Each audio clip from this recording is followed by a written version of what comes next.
And welcome to Talk US News and Politics, where you regularly get updated with the latest on American politics. Please ensure to subscribe to the channel and like the video. Prosecutors are always looking for the smoking gun, that elusive shred of evidence that conclusively establishes guilt. Attorney General Merrick Garland may be hesitating to indict Donald Trump not out of timidity, but for lack of a smoking gun. In Manhattan, fledgling prosecutor Alvin Bragg apparently lost his enthusiasm for a convincing false financial statement case against Trump. He says, however, that his investigation is continuing. He is doubtless searching for a smoking gun.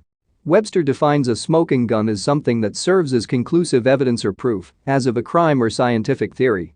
The phrase, it is said, originated in 1893 in a Sherlock Holmes mystery entitled The Gloria Scott. There, Conan Doyle writes of a chaplain impostor aboard a prison ship who murders the captain. The evidence is circumstantial. We rushed into the captain's cabin. There he lay with his brains smeared over the chart of the Atlantic. While the chaplain stood with a smoking pistol in his hand at his elbow. A smoking pistol was Conan Doyle's turn of phrase. But it was close enough to pour the foundation for the cliché which holds currency today.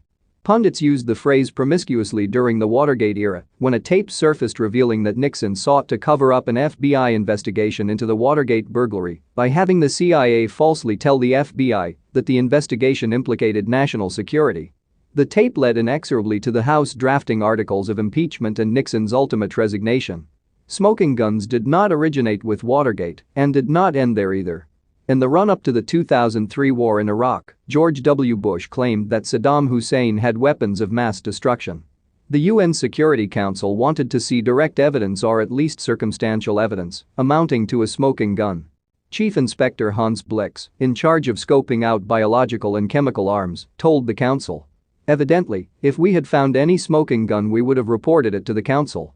The absence of smoking guns is no guarantee that prohibited stocks or activities could not exist at other sites, whether above ground, underground or in mobile units.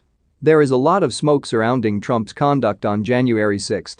Judge David Carter's opinion in California holding that it was more likely than not that Trump corruptly attempted to obstruct the joint session of Congress on January 6, 2021.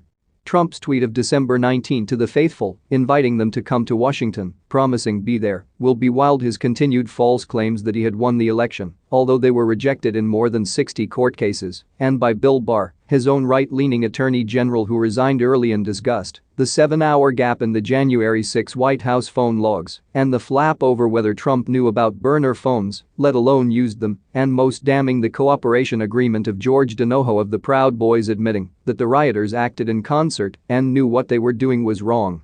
But even all this conduct raising eyebrows may not amount to the smoking gun, the holy grail that prosecutors like to see. But this past week there occurred a new development, which could be Trump's smoking gun. CNN broke the story that 2 days after the 2020 presidential election, as votes were still being tallied, and 2 days before the media had called the election for Joe Biden, Donald Trump Jr. texted then White House Chief of Staff Mark Meadows, whom Congress has cited for criminal contempt, telling Meadows we have operational control to ensure Trump would have a second term. Trump Jr. laid out the strategy followed by Trump's inner circle in the following months.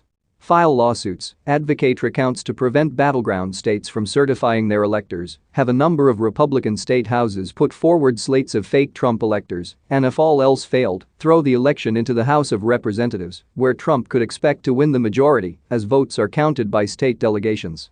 The text establishes at a minimum that Trump Jr. was in on the planning, of which Trump was doubtless aware, to subvert the choice of the voters in key states and replace them with either phony Trump electors or the electors put forward by Republican legislatures, or else kick things over to the House of Representatives, where Trump would certainly win 28 states to 22. Subsequently, John Eastman, a lawyer on the right, proposed a 6-step variation on the theme. Eastman elaborated a series of moves whereby Vice President Mike Pence might overturn the election. Judge Carter said that this put Trump and Eastman in the center of a criminal conspiracy to overturn the. So guys, with that we have come to an end of this edition of the news. Make sure to subscribe if you haven't. Thanks so much for watching. Until next time. Bye.